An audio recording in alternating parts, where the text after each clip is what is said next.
Hello friends, welcome back to my channel. My name is Sunny and today I am here to present you a demo on data binding.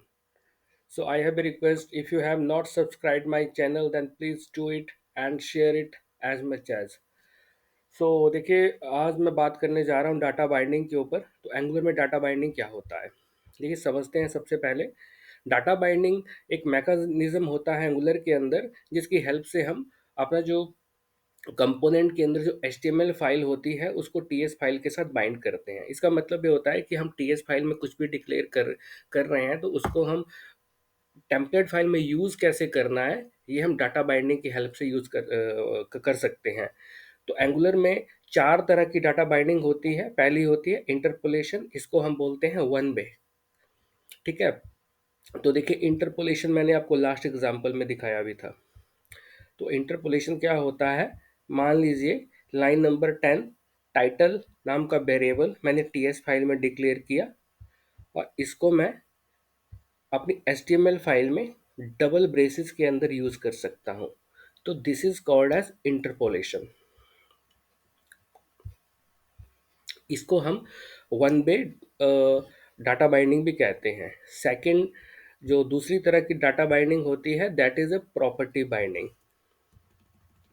तो property binding क्या होती है, property binding में भी हम एक variable को TS file में डिक्लेयर करते हैं, लेकिन उसको यूज़ हम किसी टैग, लेकिन इसको जो टेम्पलेट फाइल में किसी HTML टैग के अंदर हम यूज़ कर सकते हैं। देखिए यहाँ पे IMG ये एक HTML टैग है, इसके अंदर मैंने ब्रैकेट्स में SRC लिया और खाली यहाँ पे वेरिएबल को डाल दिया। ये भी मैंने आपको लास्ट वीडियो में करके दिखाया था। देखिए लाइन नंबर 18 में मैंने इमेज URL डिक्लेयर किया है एज ए वेरिएबल और इसको मैं टेम्पलेट फाइल में लाइन नंबर 9 में यूज़ कर रहा हूँ।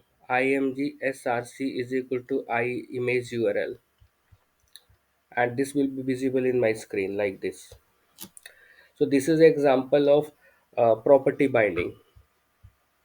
अब जो तीसरी बाइंडिंग होती है that is a event binding. इसका मतलब ये होता है कि मान लीजिए हम टेम्पलेट फाइल में कोई इवेंट जनरेट करते हैं तो उसके इवेंट, जब भी इवेंट ओकर होगा उसके ऊपर हम कोई एक्शन परफॉर्म करेंगे। तो इसको मैं आपको प्रैक्टिकली करके दिखाता हूँ। देखिए इंटरपोलेशन में इसको बंद कर रहा हूँ। देखिए मान लीजिए मैंने एक काउंट नाम का वेरिएबल लिया, काउंट इज इक्वल टू 0। अब मान लीजिए ये काउंट मैं इंक्रीज करना चाहता हूँ इवेंट के ऊपर। तो सबसे पहले मैं क्या करता हूँ, तो देखिए ये काउंट मैं यहाँ पे शो कर देता हूँ with the help of interpolation. ठीक है।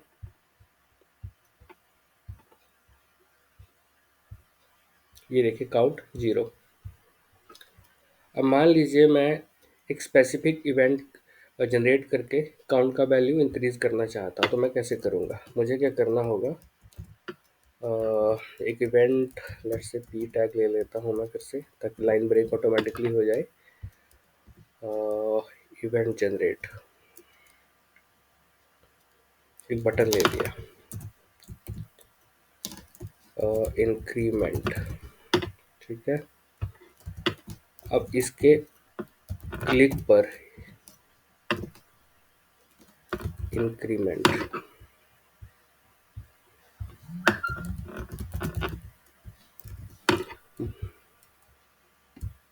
मैं क्या कर रहा हूँ कि इंक्रीमेंट नाम का फंक्शन TS फाइल में जनरेट कर रहा हूँ, क्रिएट करूँगा और काउंट प्लस प्लस भी लिख सकते हैं और this dot count is equal to count plus this dot count is equal to this dot count plus 1 भी कर सकते हैं, दोनों काम करेगा। ठीक है।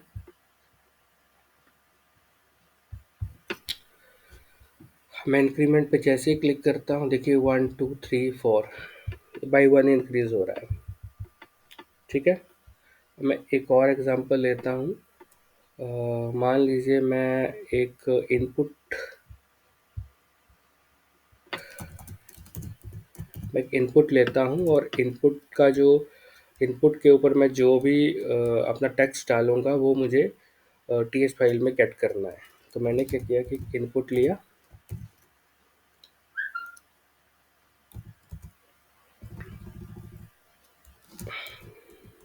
ठीक है, और मैं करता हूँ इसको ऑन की अप।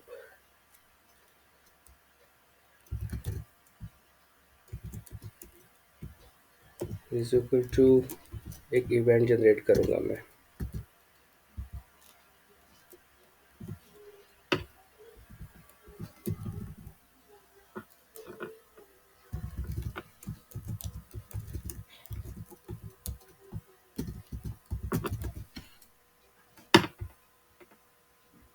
तो मुझे क्या करना है कि गेट इनपुट नाम का फंक्शन डिक्लेयर करना पड़ेगा अपनी टीएस फाइल में।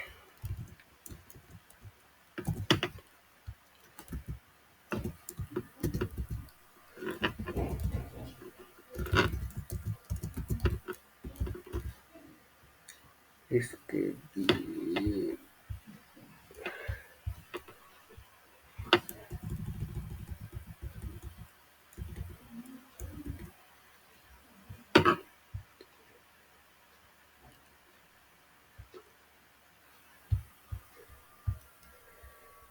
तो देखिए ये स्मॉल में आएगा की अप,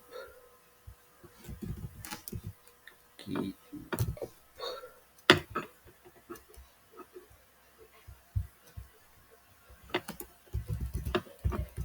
कीबोर्ड इवेंट।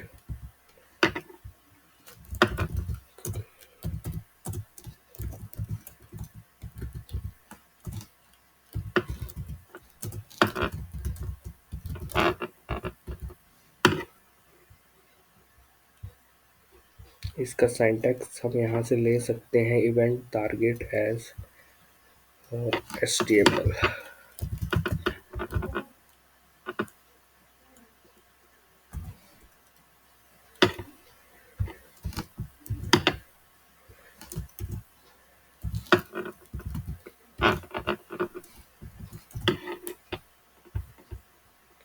अब देखिए ये काम करना चाहिए।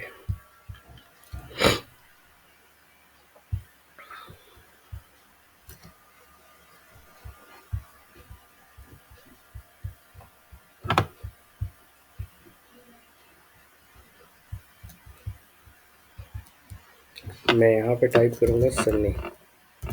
अब देखिए जैसे ही मैं कुछ भी यहाँ पे टाइप करता हूँ, मैंने क्या किया, जैसे एक इनपुट लिया, इसके ऊपर मैंने इसके कीअप के ऊपर मैंने एक इवेंट जनरेट किया, गेट इनपुट नाम का मैंने फंक्शन क्रिएट किया, और गेट इनपुट पर मैं what ever I am typing in my input in my template file, I am getting it in my TS file.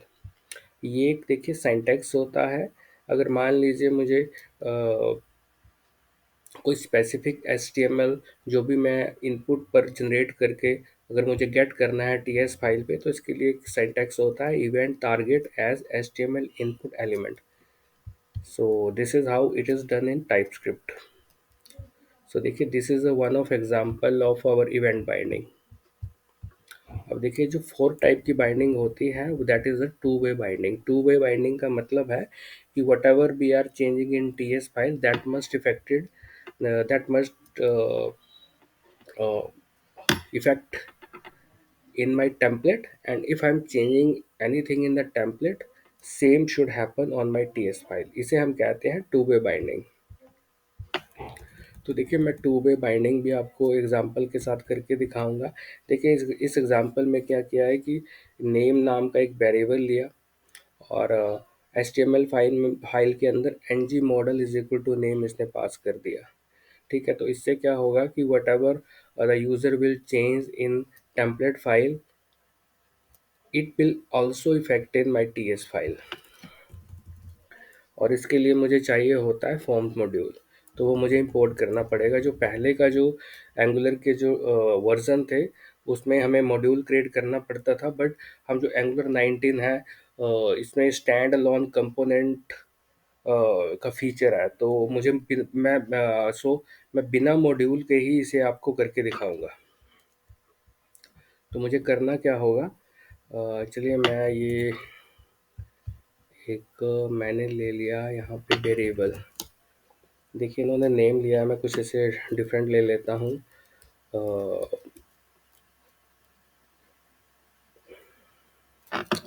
Mobile, ठीक है। कुछ कुछ और ले लेते हैं अच्छा सा। एड्रेस, ठीक है। इसे मैंने डिक्लेयर कर दिया।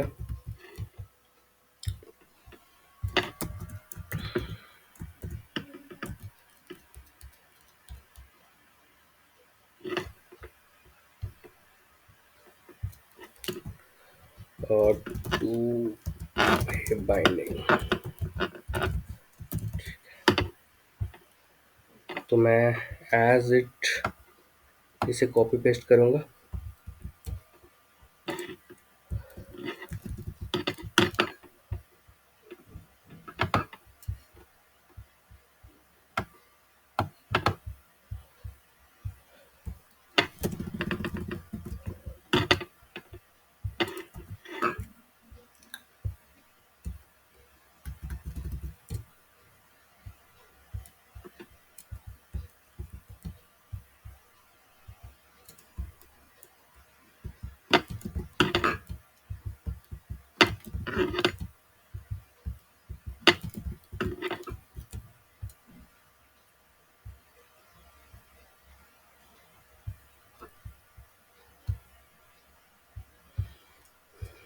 देखिए ये कुछ एरर दे रहा है।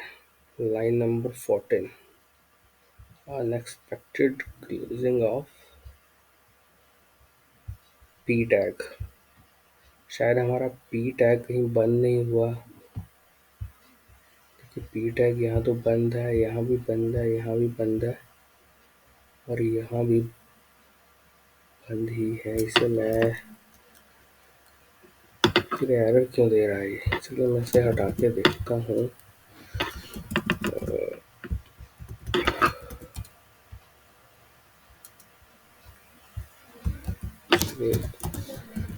एक बार सर्वर रिस्टार्ट कर लेते हैं।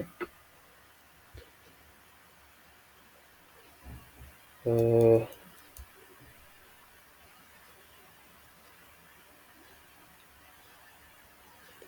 जी हाँ, ये एरर इसलिए दे रहा है क्योंकि एनजी मॉडल हमने यूज़ तो किया है, बट हमें इंपोर्ट भी करना पड़ेगा फॉर्म मॉड्यूल। तो मुझे क्या करना पड़ेगा, टीएस फाइल में फॉर्म्स नाम का एक मॉड्यूल होता है। अ,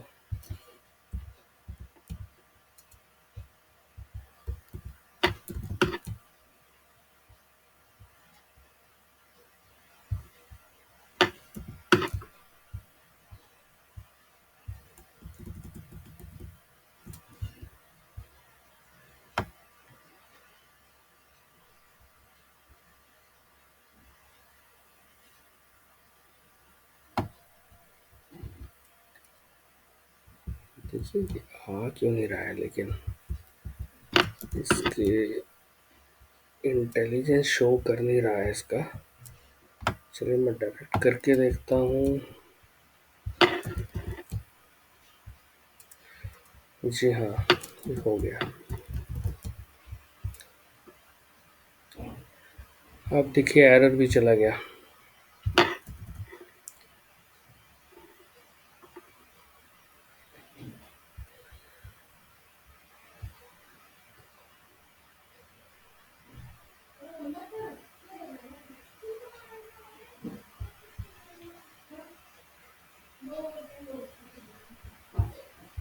देखिए अब ये एरर भी चला गया।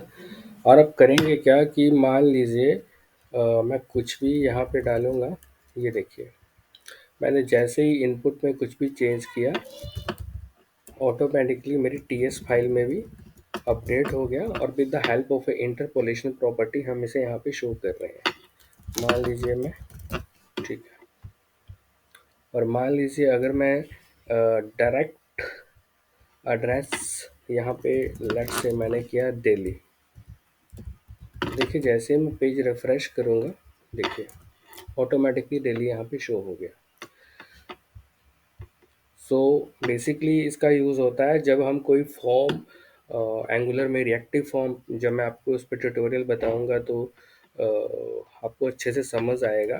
तो बेसिकली हम जब भी कोई फॉर्म बनाते हैं तो फॉर्म के अंदर हम एक प्री डिफाइंड डाटा फिल करते हैं। तो उसके लिए हम टू वे बाइंडिंग या जो ये जो एन जी मॉडल इस तरीके से जिसका सिंटैक्स होता है इसे यूज़ करते हैं। तो दोस्तों ये था मेरा ट्यूटोरियल बाइंडिंग को लेकर, और उम्मीद करता हूँ कि आपको पसंद आएगा और समझ आएगा। और अगर अब तक आपने मेरा चैनल सब्सक्राइब नहीं किया है तो प्लीज़ डू इट, और मेरे जो वीडियोस हैं उनको एज मच एज देखें ताकि आपको अच्छे से, जो भी लोग एंगुलर 19 को समझना चाहते हैं वो इसे अच्छे से समझ सके। क्योंकि जो एंगुलर 19 का जो करंट वर्जन है, ये जो एंगुलर के जो पिछले वर्जन थे उनसे काफ़ी ज़्यादा इसमें फीचर दिए गए हैं। तो ये काफ़ी फास्ट भी है, और आपने देखा कि जो एन जी मॉडल या टू वे बाइंडिंग जो पुराने वर्जन थे 16 अप टू एंगुलर 16, हम विदाउट मॉड्यूल इसे नहीं कर सकते थे। अब देखिए मैंने बिना मॉड्यूल के ही टू वे बाइंडिंग को इम्प्लीमेंट करके आपको दिखाया। तो इससे बेनिफिट क्या है कि हमारी जो एप्लीकेशन है, हमारे जो कंपोनेंट हैं वो they can load without any module and they will result in A fast processing. तो उम्मीद है आपको ये वीडियो पसंद आएगा। मैं फिर से एक नया वीडियो किसी नए टॉपिक पे क्रिएट करूँगा, और तब तक के लिए थैंक यू।